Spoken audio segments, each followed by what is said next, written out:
names that were here before, the Rod Osterlands, the guys like that who were part of the sport and came in and left. Wow. So this is Ty Dillon throwing back to Joe Lee Johnson, who won the 1960 World was now the Coca-Cola 600. That was his 59 Cup car. That Bobby Allison. That's 57. That Bobby Allison number 15. You know where that car is? Right over on the backstretch in the NMPA Hall of Fame. Oh, wow. Awesome. Yep. Very cool, along with a whole bunch of great cars there. Joe Lee Johnson, he ran a racetrack up in Tennessee for a while. I went up there and ran a race and ran into him up there. Many years ago, Clint. Perfect track to tie all this history in. I mean, there is not a more historic track for our sport of NASCAR than this track at Darlington. The one too tough to tame, and to see these throwbacks and to give this, to pay homage to all these guys, the pioneers of our sport, it means a lot to everyone involved. So the rest of the Ryan Preece throwback story is his dad, Jeff, met his wife at Riverside Park Speedway because her dad was famed car builder Bob Judkins. Judkins had modifieds, but Jeff Preece raced a late model, and now grandson Ryan raced modifieds, won the championship, and now he's in the Cup Series. That's y'all's conversation. That's an old Chevy Lumina right there. You know, I will say this. You know, you talk about how much history there is here. Talking to my granddad before he passed away, coming here that first race and seeing this racetrack in 1950. They just ran on dirt tracks and in cow pastures and everywhere. And he said when they first got here, that when they first went out to practice, half the guys stayed on the flat. They were afraid to get up on the bank because they didn't know what those 50 Plymouths and those old cars were going to do.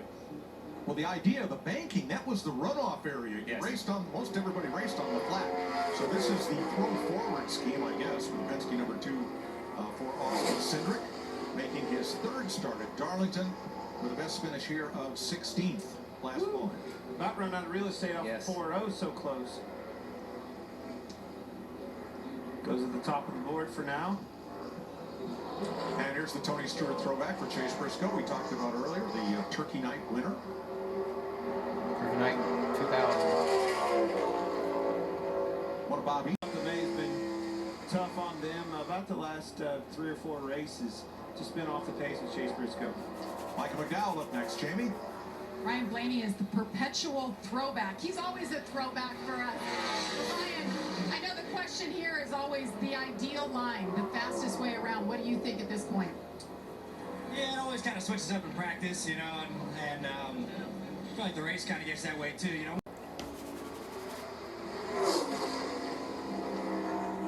3 top 10s in his last 5 races here, 9th in this race last year.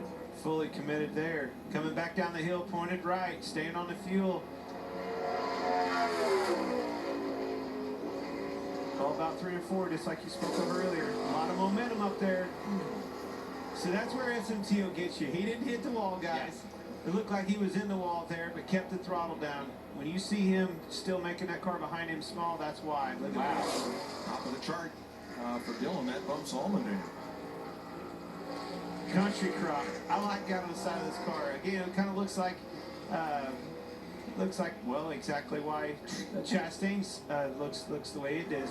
Throw back to DJ Dale Jarrett.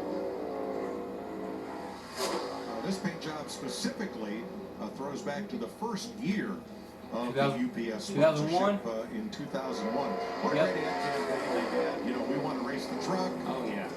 The best. Ned Jarrett offered Dale a piece of pie. Yeah. You know, commentators, the Fox commentators in the truck. Race the truck. That was a great ad. Excitement. Dale did a great job with that. Yep, and UPS really Really did well. Stenhouse now fastest.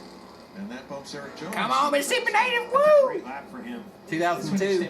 It says 2003 with Ray Abraham Motorsports. But that win, though, at the Brickyard was 2002. You're gonna see if it is right here. What his dad drove for Ray Abraham in a Dodge. Saw this car up front a lot of years with Ray Abraham. Kurt Busch's car. Kurt's still a part of 2311 Racing. The Ricky Craven, Kurt Busch closest finish ever in NASCAR history. That's what the car looked like. Right. And that is the throwback for Tyler Reddick this week. Before it got all damaged and everything. The rear spoiler had another Peter Larson innovation as we celebrate his great career this weekend that began with Cale Yarborough winning the Daytona 500 with a 60-pound onboard CBS camera. Keep an eye on that green, a lot of green off of Reddick, off of Ford. It's like I was telling you about Elliott. It's going to knock him out. Wow. Second for Reddick. Bumps Chase Elliott from the Fast Five. Great lap.